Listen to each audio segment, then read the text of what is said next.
From the Sky Satellite Network, this is Sky Sports. This week on NHRA Today, a visit to the second annual California Hot Rod Reunion. A look back at the cars that made the stars. Top Fuel veterans do battle in Bakersfield, featuring nitro nostalgia at its best. From Bakersfield Raceway, it's a blast from the past on this Top Fuel edition of NHRA Today.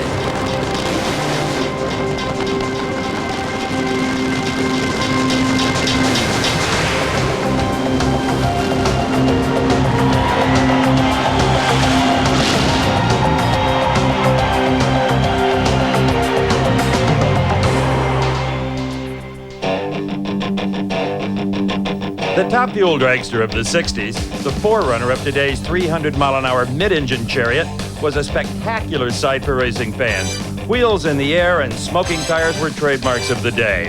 Over the years, many talented, brave, and highly innovative Top Fuel racers thrilled us with their quarter-mile runs. Today, we'll go back to those early days of Top Fuel racing as we feature the American Nostalgia Racing Association. Hello, everyone, and welcome to this edition of NHRA Today. I'm Steve Evans, and yes, I am still at the California Hot Rod Reunion. I may never leave. And I'm pumped up about today's show because we bring you side-by-side nostalgia Top Fuel racing, the kind of cars that ran in the 60s. And here's two machines that beautifully represent that era, the heyday of the front-engine dragster. Don Prudhomme's Wynn's Winder that won the 1969 and 70 U.S. Nationals. Who could forget that frightening finale in 70 when Jim Nicole, his competition, exploded, broke the car in half, and parachuted over the guardrail? Prudhomme darn near retired at the end of the racetrack. And how about Don Garlett's 1965 car? This was Big Daddy's first machine that utilized the late model Hemi. Now, these are irreplaceable museum pieces. In fact, brought here from Garlett's Museum in Florida by the Wynn Oil Company that is sponsoring today's action. You won't see these go down the racetrack, but the cars that will go down, well, Dave McClellan has more on them. Steve, those cars of Don Garlett's and Don Prudhomme, representative of an era just a little bit later than what we'll be seeing today in our Nostalgia Top Fuel race. These are front-motored cars, the engine in front of the drivers. They are limited to either steel block 392 Hemis or Donovan aluminum replicas. But if you run a steel motor like this gentleman does, he gets to run a bit more blower drive boost. Therefore, he can put more air into the engine.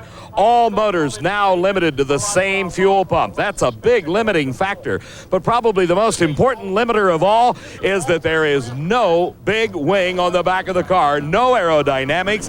And you see this? It is an M&H spec tire. It is the same tire on every Top Fuel car we'll be seeing today.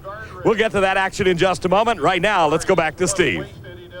If you're enjoying the nostalgia drag racing action today, you can thank this guy, old racer Frank FEDAK, who founded the NRA and president. Frank, what is the ultimate goal here? What are you trying to accomplish? We'd like to bring Top Fuel racing back like it was in the 60s, where 2 or 3 guys with a decent job can get together and be competitive in Top Fuel racing. But you got to keep it safe. Got to keep it safe. That's the #1 priority. And we've had a good mix of safety, but still maintaining the integrity of the older cars. And they're a lot of fun to watch. They're great. They're a lot of fun. There's nothing like nitro, no matter what it's in, and we're having a ball. Steve, if you like nitro racing, get ready because we're going to transport everybody back to the years gone by.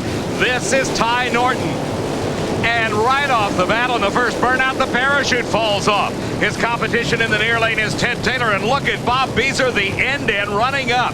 ANRA rules allow the cars to run with 1 parachute. So what they're doing is taking that parachute off. Take a look. Here are the pairings for our 8-car field, and if you'll note, they're just a little bit different than current NHRA Winston competition. This is like it was in days gone by. Number 1 runs number 5, 2 runs 6, 3 runs 7, and 4. Number 4 qualifier runs number 8. So Ty Norton, with now 1 parachute to help him stop, comes up to the starting line. He got in as the alternate as Paul Gomi, the driver who had qualified, suffered a serious crash in qualifying. The good news is that Gomi, relatively minor injuries, was out of the hospital in a few days. This is Ted Taylor in the near lane out of Fair Oaks, California. He started drag racing as far back as 1958, and he raced with the late Gary Ormsby from 61 to 69. The advantage off the starting line went to Norton, but he got crossed up, and Taylor, with a run in the low 630s, takes the very important first round win. As we get a chance to take a look at this run again, watch Ty Norton, 48 years old, out of Exeter, California, in the far lane. You talk about having your hands full, no wing, no traction, and it shows right there. He loses control and has to lift and let Ted Taylor go on for the win. When you're the #1 qualifier, the first round can be the hardest of all. You're worried about smoking the tires or doing something stupid? Yeah, we kind of backed off a little bit because the track isn't real great today. It wasn't yesterday either, so we backed off a little bit. 6:31. Well, we didn't back off as much as I thought we were going to.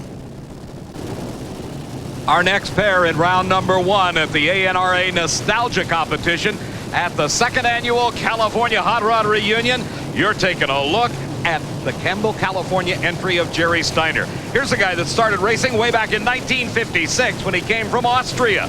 His competition is the defending champion at this event, Bill Dunlap, campaigning the same car that he and Mike Fuller ran 20 years ago. The Woody Gilmore chassis has been updated to meet current ANRA specs. And the ironic thing here, only 2 Donovans, the aluminum engines, qualified for this 8-car field. And guess what? They're both meeting here on the starting line in round number 1. Big advantage off the line for Dunlap, and he watched it go away when he lost traction in the middle. And Gerry STIENER, the winner of 12 Nostalgia Top Fuel races, advances to round number 2. Look at instant replay. Watch the car in the near lane. Dunlap did everything perfect off the starting line, had a great reaction time, very competitive with modern drivers. But in the middle of the racetrack, that's where you'll find these cars having their real problems. He loses traction. It begins to go sideways. He is forced to lift to recover control of the car, and that let Gerry STIENER slip by. Now to the far end of the track, and Steve Evans. Well, Jerry, I guess we could say that perseverance paid off there. He was pretty well out in front of you until he got into some handling problems. I think that's like deja vu. Last year I gave it away. This time I wasn't going to shut off no matter what. I went up and smoked, and I seen him slow down, back down, and I went for it. 7:07. Good enough to get us by the first round. This is the home of so many great Top Fuel races over the years, and we're watching another one. We're in round number 1 of Nostalgia Top Fuel Racing at the 2nd Annual California Hot Rod Reunion. Look at that. That's a dry hop burnout by Mike Boyd. His competition is Harry Hoffman at the wheel of the Champion Speed Shop car, owned by Jim McLennan, an honoree at this year's reunion. Hoffman's car was built way back in 1961 by Kent Fuller. Mike Boyd is a 2nd-generation racer. He and his dad raced together. In fact, this is the first time since last year's reunion that Mike Boyd has been on the racetrack. We won't see his dad, though, today, as he failed to qualify for this 8-car field. A pair of early model Chrysler Hemis. These are both cast iron blocks.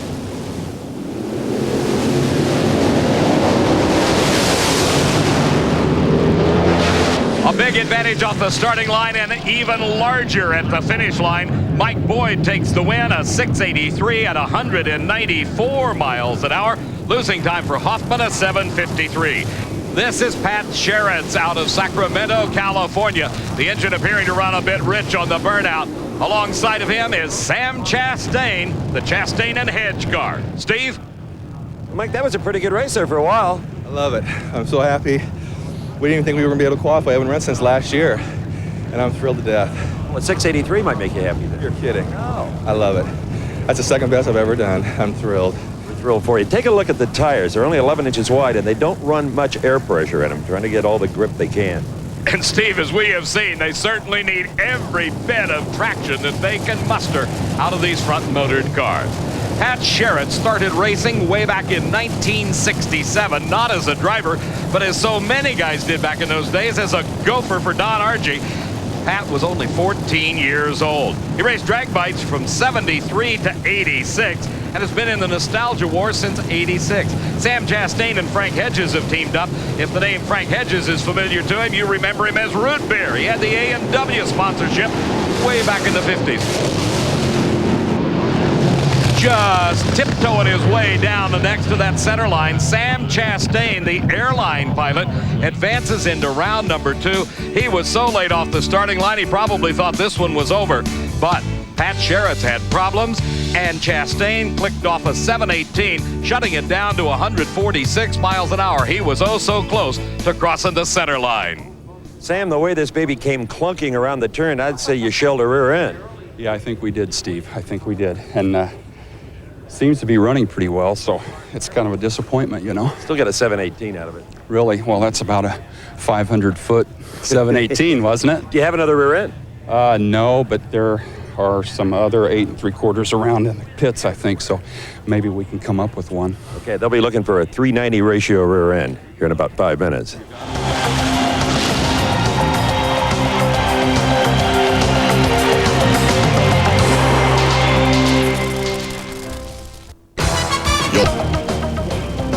Welcome back to Bakersfield, California, and the California Hot Rod Reunion, take number 2. And we're in round number 2 of the Nostalgia Top Fuel Racing. Front-motored cars, nitro racing like it used to be. That is Jerry STIENER, and this is Ted Taylor, the #1 qualifier with a record-setting 626. In round number 1, Taylor defeated Ty Norton, while STIENER defeated the defending champ Bill Dunlap.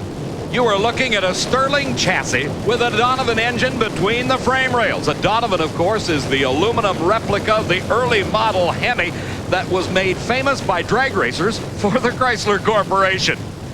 For Ted Taylor, he also uses a Sterling chassis, but his engine, the cast iron Hemi, and don't forget, he can use more blower boost than can the Donovan. So that kind of equalizes out the modern style engine as opposed to the original one that came out of the Chrysler cars.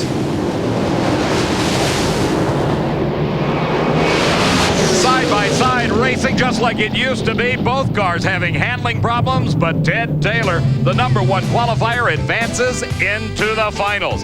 His elapsed time was a 6:63. His speed was 211 miles an hour. After he finally got the car to hook, it marched through the timing traps at the end of the quarter. Here is Sam Chastain, the Chastain and Hedge car. Now, this is an original chassis. It was the old White Bear Dodge car, run back in the late 1960s. Again to the far end, and Steve. Well, it's the kind of day whoever gets the most traction wins. That's about it, Steve. The track's not very good at all, and I don't know what we turned that time, but I had to get out of it, so. Well, I can tell you, pretty respectable, actually, a 6:63 at 211. That's not bad for getting out of it all the way.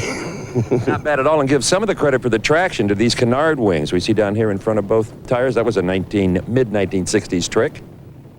And that trick is not seen on every car out here. Here is Sam Chastain's entry, and notice there are no canard wings on this car.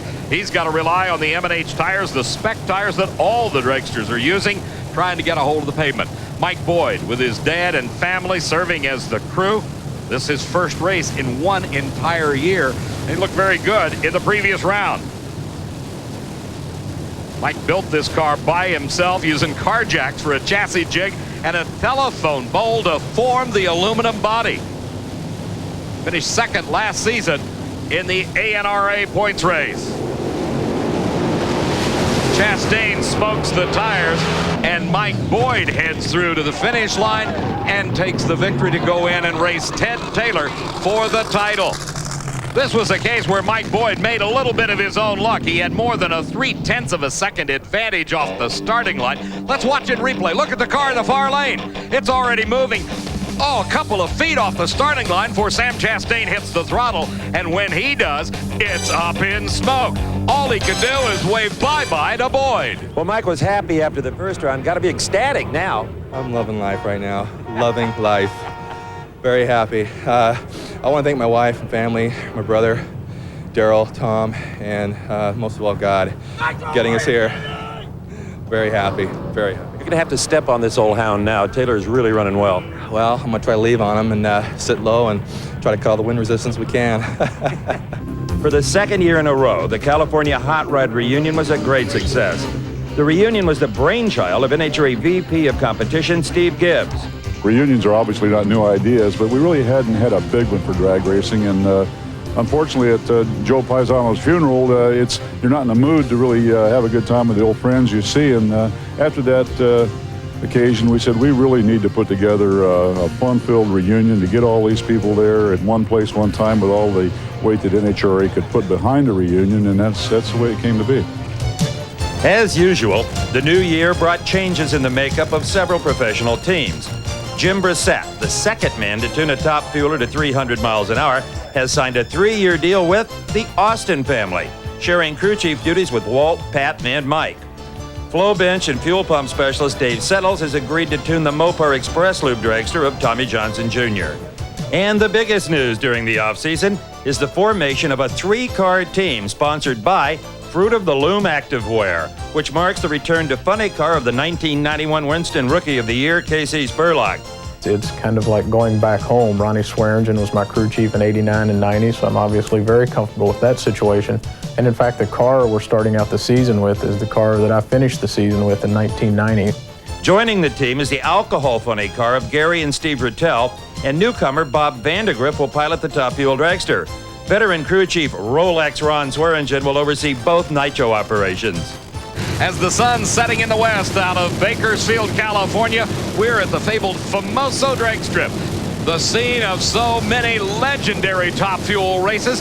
You remember the March meet where guys like Don Garlits burst into prominence way back in the late 50s? Well, this is the same quarter-mile racetrack that all that action took place. This is Mike Boyd, the second-generation racer, his first competition since this same event a year ago, and he drives around the water box.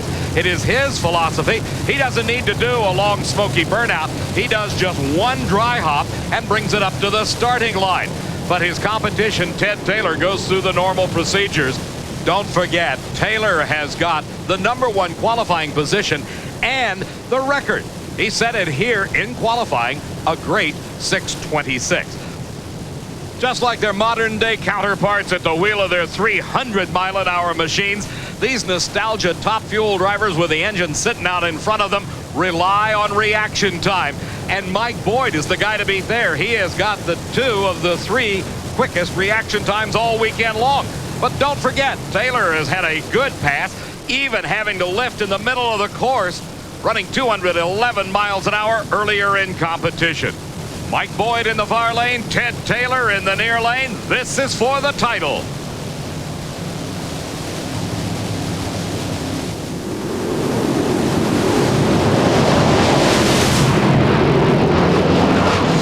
And Ted Taylor stops the clocks at a 6:41, 203 miles an hour. But as we see in replay, watch the far lane, Mike Boyd did everything right except get traction. He had a 0.4 of a second reaction time advantage over Ted Taylor, but was unable to capitalize on it as his car went up in smoke and Taylor streaked to the finish line, the champion of the WIN's Top Eliminator here at Bakersfield. A 6:41 at 2:03 polished it off.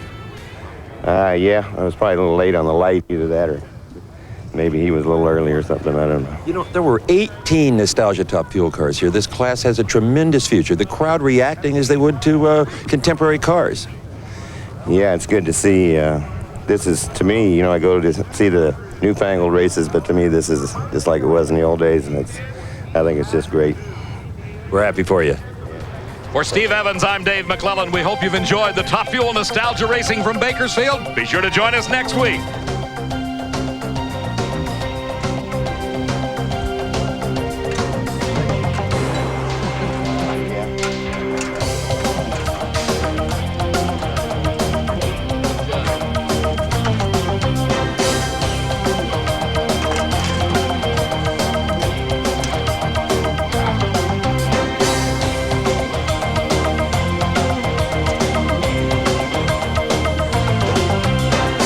NHRA Today is a presentation of Diamond B Sports.